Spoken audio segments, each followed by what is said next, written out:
শ্রাবণ মাসে এই স্ত্রী সধবা মহিলা বা বিবাহিত মহিলাদের হাতে সবুজ রঙের চুড়ি পরতে দেখা যায়।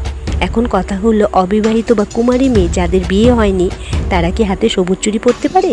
এই বিষয়ে আলোচনা করব। শ্রাবণ মাস হলো মহেশ্বরের জন্ম মাস। এই মাসে মাতা পার্বতী দেবাদিদেবকে লাভ করবার জন্য আরাধনা করেছিলেন। শ্রাবণ মাসে এক মনোরম প্রাকৃতিক পরিবেশে সবুজ জ্যোতির বলয়ে বসে শিব আরাধনায় নিবিষ্ট হন। মাতার পরিধানে সবুজ বস্ত্র ও সবুজ চুড়ি হাতে ছিল। পুরাণ মতে সবুজ হলো সৌভাগ্যের প্রতীক।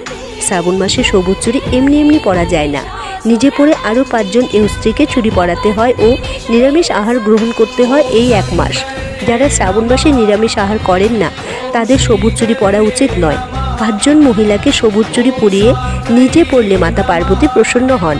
হিন্দু সনাতন ধর্ম মতে বিবাহিত মহিলাদের কিছু চিহ্ন থাকে, যেমন সিঁদুর পরা, মঙ্গলসূত্র, পায়ে আংটি, চুলে ফুল গোজা। তদ্রূপ মহারাষ্ট্রের স্ত্রীরা সবুজ চুড়ি হাতে পরেন, এটি তাদের স্ত্রীর চিহ্ন। তাই শুভ অশুভ কিছু বিশ্বাস নিয়ে হিন্দু সনাতন ধর্মের নিয়মগুলি পালন করা হয়।